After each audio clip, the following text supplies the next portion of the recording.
We'll start with Michael Lev.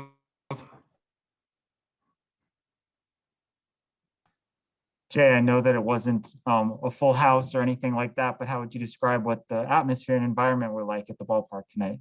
It was great. It was so great to see some of the fans that care about Arizona baseball. And I'll be honest, there was a different level of, I wouldn't call it excitement because I'm excited for every game and competition, but as you saw people coming in, it felt really normal, like almost a little bit of butterflies, you know what I mean? And excitement is how I would equate it. I like our team, obviously, and it's really awesome to be able to share this team with this community that supports us. And it's a big milestone today, thinking about everything that everybody's been through over the last year.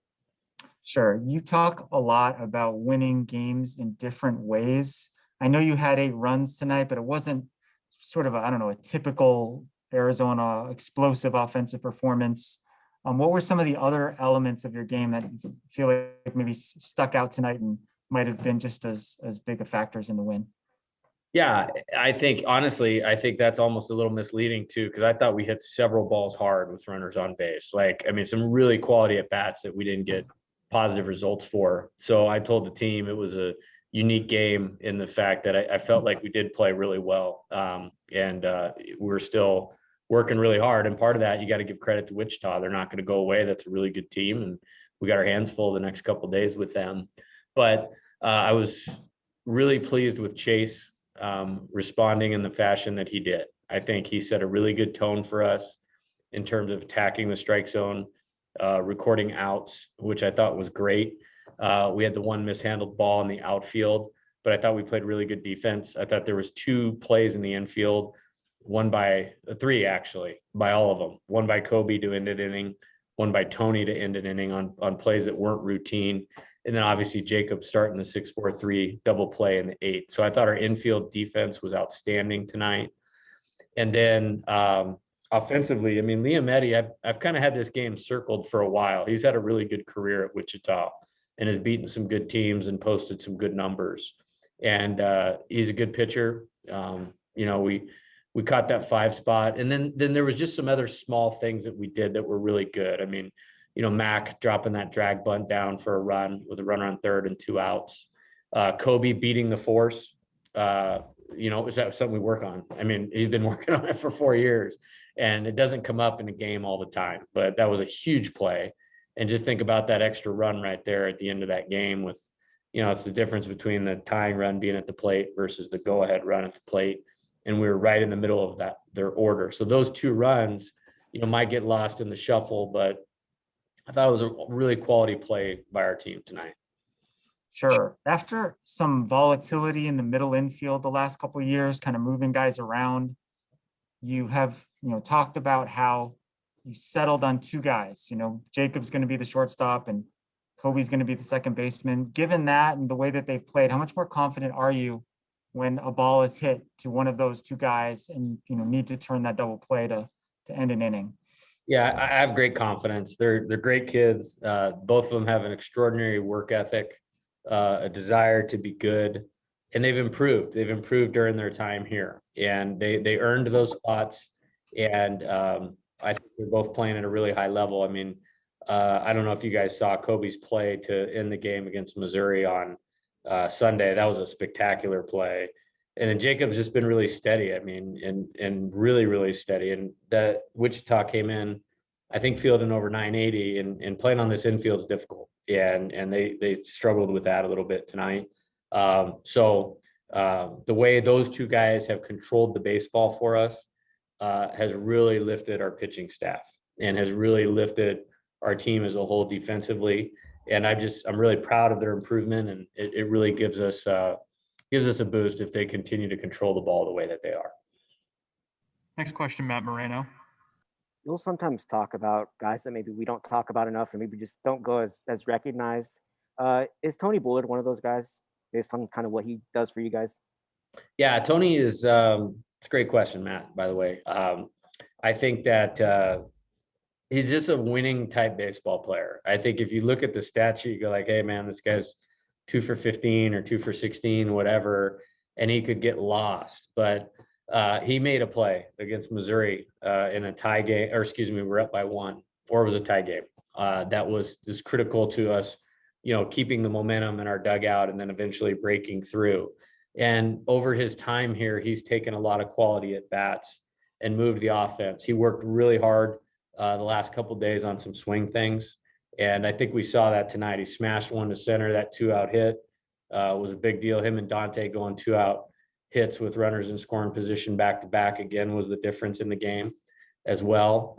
But the way he's playing defense, how composed he is, he brings a lot to our team and just being a winning type baseball player. And I would agree that he's one of those guys that maybe he's not going to grab the headlines when you look at the stat sheet, but he made a play. I can't remember what inning it was, but they had runners in scoring position to finish an inning tonight. Big hit, line drive, walked twice, turned the lineup over for the top. So he was instrumental in tonight's game, and I think that typifies what kind of player Tony is. Next question is Seth Litwin. Hi, Coach. What kind of energy does a good start from Chase, good 7 innings, bring the team at the start of a series? I think it helps a lot. I mean, we did use, 2 of our best relievers tonight against a good team, which I'm fine with. It's a long series, and you got to win the ones that you can and the ones that are right in front of you. But it allowed us to get another day for essentially the rest of the pitching staff.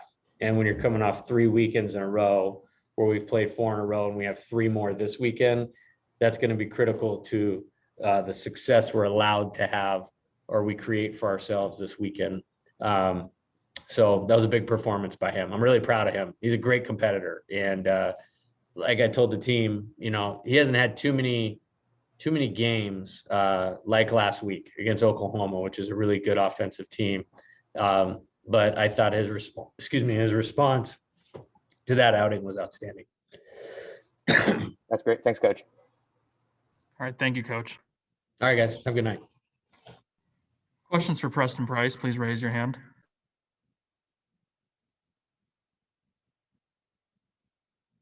We'll start with Michael Lev.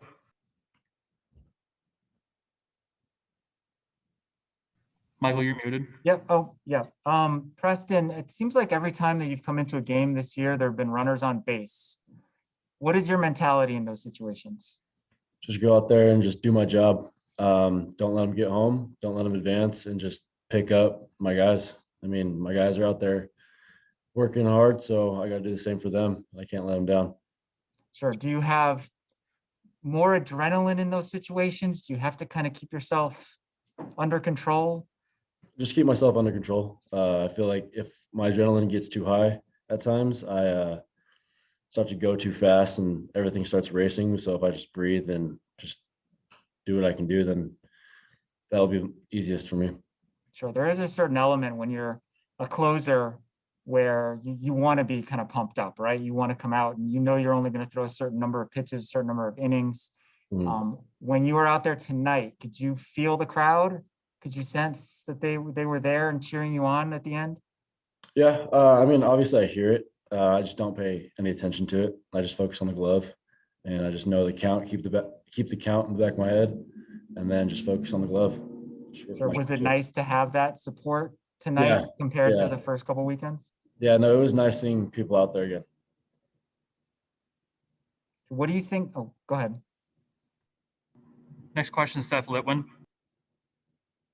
Kind of talk to capitalize on what Michael was talking about, but in those last couple of outs when fans are stomping in the stands, what kind of energy does that bring you just to see Arizona fans back and cheering you on? It's obviously really nice having them, like, hearing that instead of just like nothing like the first couple of weeks.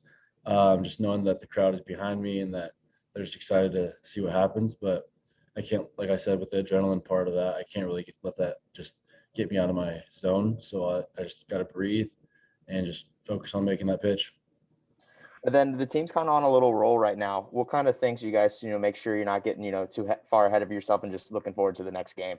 Just stay where your feet are.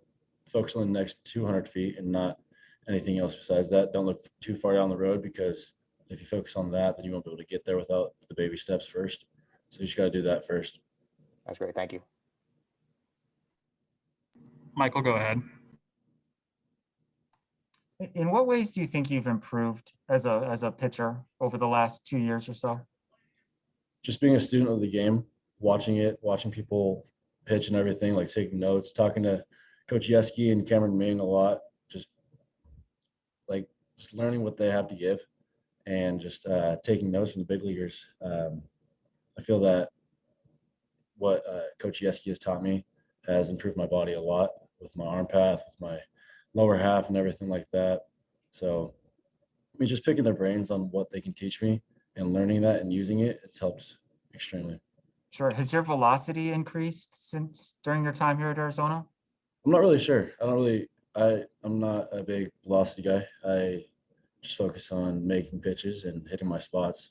I don't really ask about velocity all that much. I mean, it's nice to know what I do just so I can see the different speeds that I have with each pitch so I can use it to my advantage of how I can attack hitters. But I don't, I mean, I'd say it jumped up a little bit, but not really sure. Sure. And is there a pitcher that you have admired when you were a kid or now, or somebody in the big leagues that you kind of pattern yourself after? Nathan Eovaldi, So what about him do you like? just his mechanics, everything like that, and how his arm's so free and easy, and how his front half, how his knee just hyperextends back when he's landing and everything, just to generate all that force. So I try to model my lower half after that, but just try to stay with my upper half. So just like a little mixture of him and myself. Sure. You have a lot of strikeouts this year, but when the ball is put into play, how much more confident are you guys in, especially the middle infield this year to make the routine play or turn the clutch double play or whatever's needed in a situation like that? Are you talking about just the middle infield or? Well, I mean, you can comment on the defense as a whole as you want, but it feels like the middle infield is maybe the area that's improved the most over the last couple of years. Okay. Yeah. When you get on the mound here or with our team, just seeing the guys behind you, it's very comforting because they know like it's not an excuse to take off the gas pedal, but seeing them and knowing that, like you said, the middle infield, Jacob Blass, Kobe Kato, and all of them, like, and then even the people behind them too, like Kyson, Shaver, all of them. It's just the work that they put in. They know that and you have that sense of comfortability that they're not going to let you down because how hard they work and how sturdy they are with their infield work. All right. Thank you, Preston. Thank you, guys. Hey guys. All right. Questions for Chase Silseth. We'll start with Michael Lev. Chase, what was different about your outing tonight versus last week at Frisco? Last week at Frisco is definitely not something, that happens very much, but it's definitely a learning experience.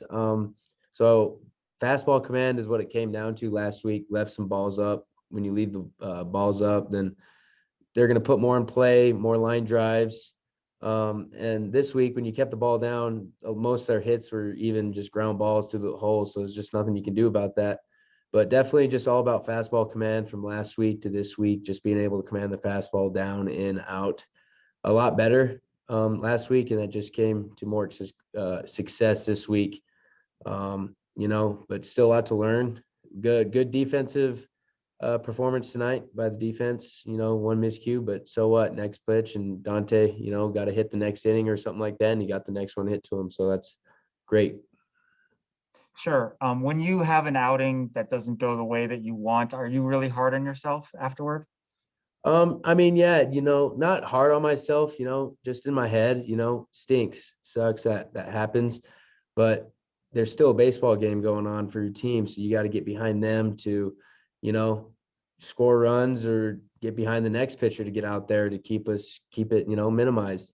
So, it sucks, but when I'm out there, when I get taken out, I'm just pulling for the guys that are playing out there, offense and defense. But then it's just going to watch film, basically looking at what I can do better, but not getting too hard on myself. The game's hard. You gotta take failure. You can't let it define you. You just got to let it redefine you in those ways. So this game, you're going to fail. So you just got to take that and, run with it and get better. But, other than that, just cheering on the guys. That's number one thing when a bad outing happens. Are you the type of guy who, like, immediately after the game is over, you want to watch the film and break down every single little thing that you did? Yeah, that comes to mind a little bit. Sometimes after games, like when I come out, even when I'm doing good, like some pitches that I could have even made before, I feel like, oh, I could have did this better, did this better. But yeah, I'm always wanting to get better at this game. So yeah, that does help my mind. So right after the game, I'm out that when we get back to the hotel. But when it's at the ballpark, we're focusing on that one game. But other than that, yeah, slips of mind. But you got to keep it in because you got to just keep cheering. Did you ever come out here as a recruit to a game? No, I did not. You did not. Okay, so you have an experience what this place is like with several thousand fans in the stadium as of yet. So a couple years back, I actually came to watch a game when my brother played at University of Utah. Okay. So I've been here with a lot of fans in that, but now that on my side instead of Utah's side. So Could you feel, I know it wasn't like a huge crowd tonight. It was under 600, but way more than you've had for any previous home game. Could you feel a difference out there? A little bit more energy? Definitely. Like a couple of weeks ago when they let the families in, a little extra adrenaline. Now when they let the fans in, you just gives you that extra energy, instead of our guys do great over there giving energy to the pitcher and offense, but then that extra energy from the fans, it really hits and the more adrenaline comes out. And it's just awesome to see that we're trending in the right direction on getting fans in here, and hopefully more and more keep coming as the weeks go on.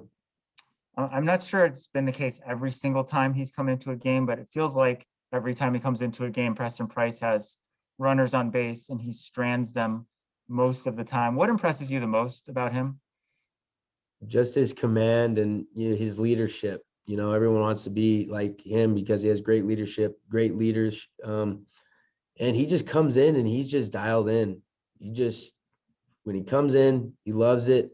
And he just makes pitches. He just like, you know what, I don't care anything, runners on. He makes his pitches, stays composed. And that's kind of what I take from him being a leader. I always wanted to stay composed in those situations so I can strand runners. Like say when a leadoff hit comes off or whatever, like it's quite different what he does coming in just straight from the pen, but just taking his leadership, just staying composed in those situations, making pitches is what he does well, and what he does best is his focus. And, he just does does a great job at it. And he's awesome. It's fun to watch even. Thank you. Are there any more questions for Chase? All right. Thank you, everybody. That's all for tonight.